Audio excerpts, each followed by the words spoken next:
This is Grevillea lanigera, coastal gem.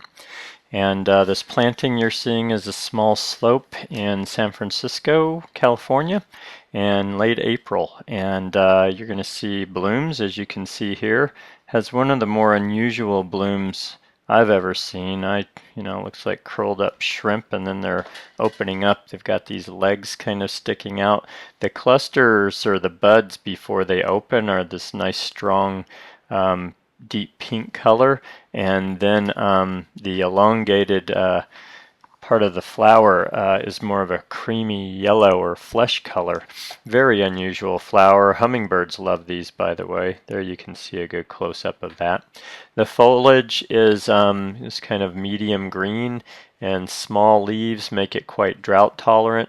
Also, the deer leave this one alone. My dad has this in Pacific Grove, California, and a lot of deer, and they do leave his alone, so it's reliable with the deer.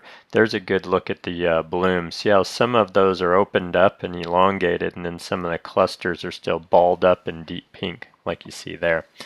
So this is about 1 foot tall by 4 to 5 feet wide, and also seems to really prefer good drainage.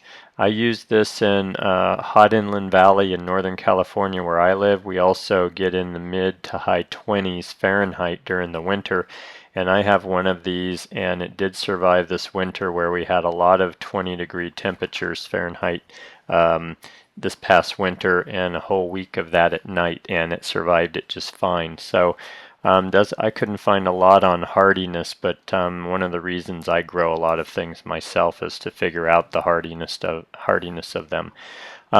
We've had this, I've used it on other jobs though in heavier soils, and they failed. So I do not recommend this in heavy soils at all.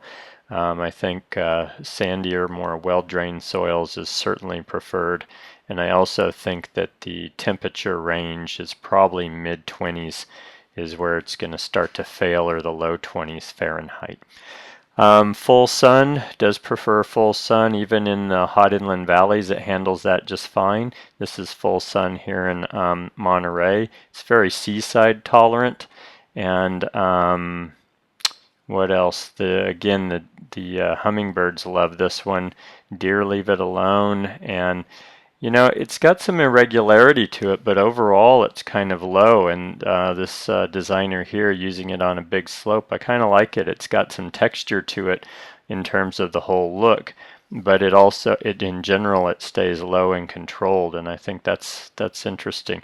Also, I find that these blooms are on this plant almost all year. I mean, they're doing a pretty strong bloom here in April, but it almost always has some flowers on it, which is nice, especially if you're trying to attract the hummingbirds. So that's what I can tell you about Grevillea lanigera coastal gem.